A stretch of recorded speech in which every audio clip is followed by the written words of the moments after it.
ያልተጠበቁ ዝውውሮችን እየሰማን እንገኛለን። ከነዚህ መካከል አንደኛው የሆነው እንግዲህ የቪኒሲየስ ጁኒየር ጉዳይ ከአርሰናል ጋር መገናኘቱ ነው። ይህ ያልተጠበቀ መረጃ በአሁኑ ሰዓት ላይ ነው እንግዲህ እየሰማን የምንገኘው። ወደ አመሻሹ አካባቢ እሱን በስፋት የምናጋራቸው ይሆናል። ከዚህም በተጨማሪ የማንቸስተር ዩናይትድ፣ ቼልሲ፣ ሊቨርፑል ሲቲ እንዲሁም የሌሎችን ሰፊ የዝውውር መረጃዎችን እንመለከታለን። እስከ መጨረሻው ድረስ አብራችሁን ቆዩ።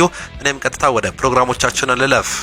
በአሁኑ ሰዓት ላይ እንግዲህ ከምንሰማቸው ሰበር መረጃዎች መካከል የቪኒሲየስ ጁኒየር ጉዳይ እየተነሳ ይገኛል። አርሰናል በዚህ ክረምት የቪኒሲየስ ጁኒየርን መዳረሻ ሊሆን የሚችለው ብቸኛው ክለብ ነው ሲሉ እየገለጹም ይገኛሉ። አርሰናል ስለ ተጫዋቹ ዝውውር የፋይናንስ ሁኔታ ለቀናት ሲያጠና እንደቆየ መረጃዎች በስፋትም እያመላከቱም ይገኛሉ። እና ምናልባትም እንግዲህ ይህ ነገር አሁን እውን ሊሆን እንደሚችል ነው በተለይም በተለያዩ መረጃዎች እየሰማን የምንገኘው። አርሰናል አሁን ላይ ለቪኒሲየስ ጁኒየር ዝውውር ለሪያል ማድሪድ ይፋዊ ጥያቄ አቅዷል የሚል መረጃዎችን ቶክ ስፖርትን ጨምሮ በርካቶቹ ቤን ጃኮብስን ጨምሮ እየገለጹም ይገኛሉ። ይህ ነገር የሚሆንበት ዋነኛ ምክንያት በተለይም እንግዲህ በኮንትራት ዙሪያ አለመስማማታቸው ነው። ከሪያል ማድሪድ ጋር አሁንም ኮንትራታቸውን ለማደስ እየሞከሩ ቢገኝም ቪኒሲየስ ጁኒየር የጠየቀው ገንዘብ ግን በሪያል ማድሪድ በኩል ተቀባይነት አላገኘም። በዚህም የተነሳ ይመስላል እንግዲህ ምናልባትም ወደ እንግሊዝ ፕሪሚየር ሊግ ይመጣል ተብሎ ነው የሚጠበቀው። ይህ የሚሆን ከሆነ ደግሞ መዳረሻው አርሰናልና አርሰናል ብቻ ነው እየተባለም ይገኛል። አርሰናል ይህን ተጫዋች የሚያገኝ ከሆነ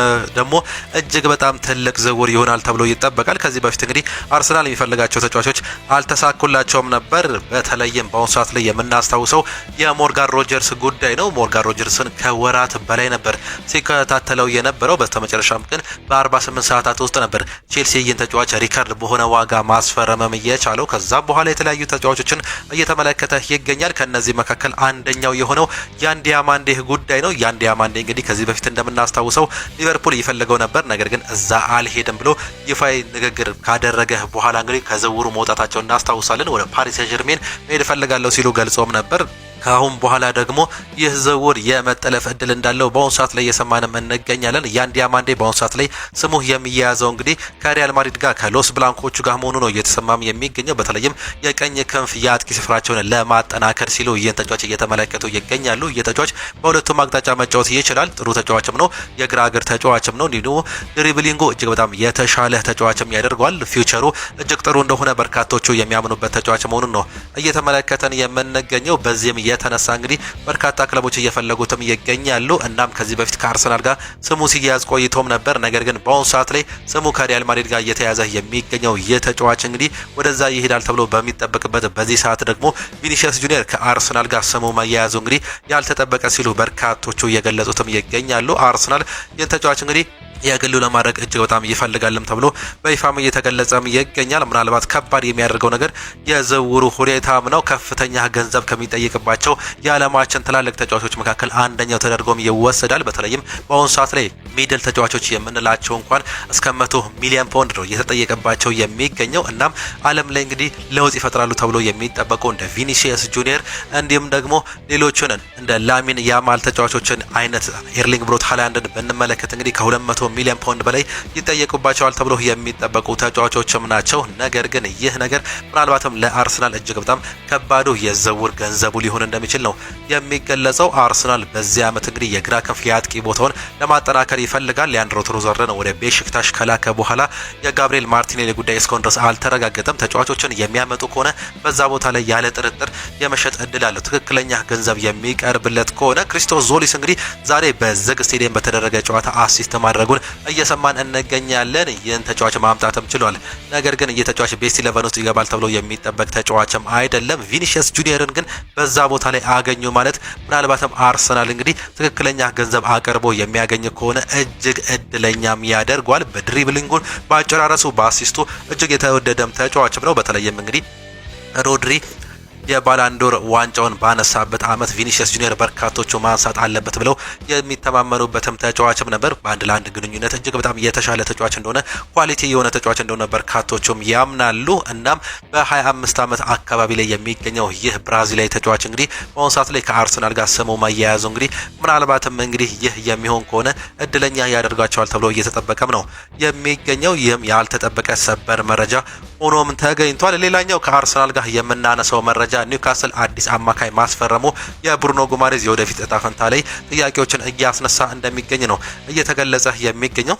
እናም በአሁኑ ሰዓት ላይ እንግዲህ አንድ ታዳጊ ተጫዋች የ20 ዓመት ተጫዋች ማስፈረሙን እናውቃለን ኒውካስል ዩናይትድ። እናም ደግሞ በአሁኑ ሰዓት ላይ ሌሎች ተጫዋቾችንም እየተመለከተም ይገኛል። እናም ይህ ነገር ለአርሰናል ሌላ በር የሚከፍት እድል እንዳለ እየተገለጸም ነው የሚገኘው። ነገር ግን በአሁኑ ሰዓት ላይ ኒውካስል ዩናይትድ ጋር እንዲሁም ደግሞ ከአርሰናል ጋር የሚነሳው ጉዳይ ኒውካስል ዩናይትድ ከአርሰናል ጥያቄዎችን እየጠበቀም ይገኛል። ከፍተኛ ገንዘብ በርግጥ ከዚህ ተጫዋች ማግኘትን ፍላጎትም አለው። ነገር ግን ይህን ነገር እስካሁን ድረስ አርሰናሎች እያደረጉትም አይገኙም። ይፋዊ ጥያቄ ለማቅረብም እቅድም አልነበራቸውም ነው እየተባለ የሚገኘው። ይህ ምናልባትም እንግዲህ ጊዜ በሄደ ቁጥር ለአርሰናሎች እጅግ በጣም ከባድ እያደርገዋል ተብሎ ይጠቀሳል። አሰልጣኝ ኤዲ ሃው ስለ ብሩኖ ጉማሬዝም ተጠይቀውም እንዲህ ሲሉ ነበር መመለስም የቻሉት። ጥሩ ውይይትም አድርገናል፣ ነገር ግን የብሩኖ ጉማሬዝ ወደፊት ላይ ምን እንደሚፈጠርም አላውቅም። ይህ ሌሎች ሊሳተፉበት የሚችል ጉዳይ ነው። እኔ የዝውውር ወሬዎች ላይ አልተሳተፍኩም ሲልም ነው እየተናገሩም የሚገኙት። እናም ምናልባትም ይህ ፍንጭ መስጠቱ ተጫዋቹ የልቀቁኝ ጥሪን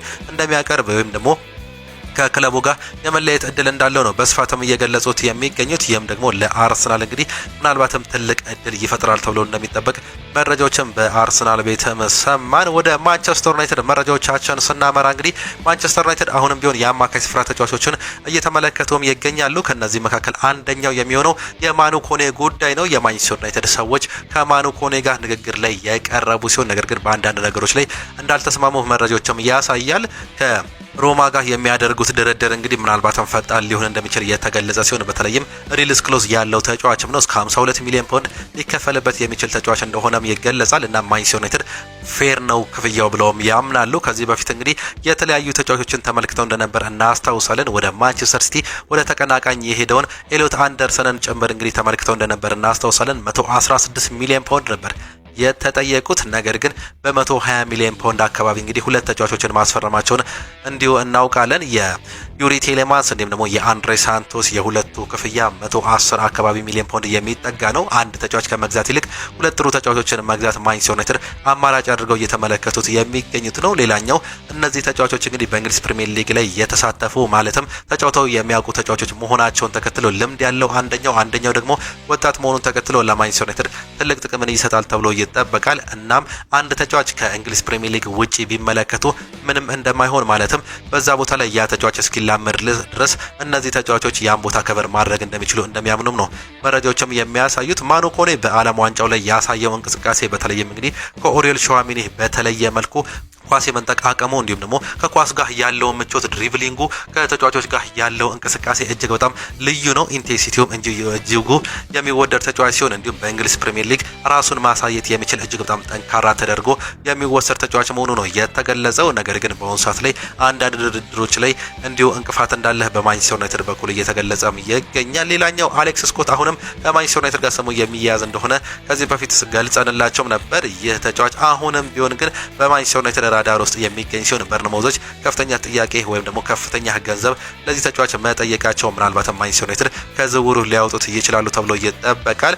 የኦሪዮል ሸዋሚኒ ጉዳይ እንግዲህ ዳግም እየተነሳም ይገኛል። በተለይም በማንቸስተር ሲቲ ቤት ያለ የሚገኘው ሮድሪ ስሙ ከሪያል ማድሪድ ጋር መያያዙን ተከትሎ ነው እንግዲህ ይህ ነገር የመሆን እድል እንዳለው እየተገለጸም የሚገኘው። ማንቸስተር ዩናይትድ ለሮማ ራሽፎርድን በኮኔ ለመቀያየር ጥያቄ አቅርበው እንደነበር የተገለጸ ሲሆን ይህ ነገር ግን እንቅፋት ሆኗልም ነው እየተባለም የሚገኘው። እንደነገርናቸው የኦሪዮል ሸዋሚኒ ጉዳይ በአሁኑ ሰዓት ላይ ዳግም እየተነሳም ይገኛል። ኦሪዮል ሸዋሚኒ አሁንም ቢሆን የመልቀቅ እድሉ ሀፍ ነው እየተባለ የሚገኘው። ሪያል ማድሪድ ያለ ጥርጥር ስፔናዊን ሮድሪጎን የሚያገኙ ከሆነ አንድ አማካይ ይለቃሉ። እናም ይህ ተጫዋች ደግሞ እስከ 75 ሚሊዮን ፓውንድ የሚወጣበት በመሆኑ ምክንያት ምናልባትም ወደ እንግሊዝ ፕሪሚየር ሊግ ሊለኩት እንደሚችሉ ነው መረጃዎች በግልጽም እየተገለጸም የሚገኘው። እና ማንቸስተር ዩናይትዶች የሮድሪን ጉዳይ ቁጭ ብለው እየጠበቁ እንደሚገኙ በስፋትም እየተገለጸም ይገኛል። ሌላኛው አማካይ ከበርንማውዝ እየተመለከቱት የሚገኙት ታይለር አዳምስ ነው። ይህም ተጫዋች እንግዲህ ከአሌክስ ስኮት ውጪ በበርንማውዝ ቤት የሚመለከቱት የማንቸስተር ዩናይትድ ስም መሆኑ ነው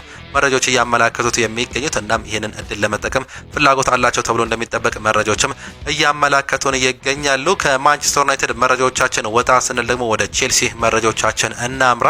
ኢማኑኤል ኤሜጋ የፕሪሚየር ሊጉ አዲሱ የውድድር ዘመን ሲጀመር ሙሉ ለሙሉ ብቃቱን እንዲመለስም የሚጠብቁት መሆኑ እየተገለጸም ይገኛል። ሆኖም ግን ከጉዳቱ ማገገሙ በሚቀጥሉት የቼልሲ የቅድመ ውድድር ዘመኖች ላይ ሊያመልጡት እንደሚችሉ ፍንጮች የወጡ ሲሆን በፕሪሲዝኑ እንዲሁም ደግሞ በአጀማመሩ ላይ የእንግሊዝ ፕሪሚየር ሊግ ሲጀምር የማይገኝ ተጫዋች መሆኑ ኢማኑኤል ኤሜጋ በቼልሲ በኩል እየተገለጸም ይገኛል። ቼልሲዎች በተለይም እንግዲህ ሞርጋን ሮጀርስ እንዲሁም ደግሞ ላክሯን ካስፈረሙ በኋላ አሁን ደግሞ ሌሎች ተጫዋቾችን እየተመለከቱ ይገኛሉ። የሚለቁ ተጫዋቾች አሉ፣ የሚገዙ ተጫዋቾች አሉ ሲሉ በይፋ መናገራቸውን ተከትሎ ቼልሲዎች እንግዲህ በሽያጭም በግዥም እጅግ በጣም ጥሩ ጊዜን እያሳለፉ ይገኛሉ። በዚህ ክረምት በአሁኑ ሰዓት ላይ የሚሰማው መረጃ ፔድሮ ኔቶ በወኪሉ ጆርጌ ሜንዴዝ በኩል ለአልሂላል እንደቀረበ እየተገለጸ ይገኛል። ከዚህ በፊት እንግዲህ ከሊቨርፑል ጋር ስሙ ተያይዞ እንደነበር እናስታውሳለን።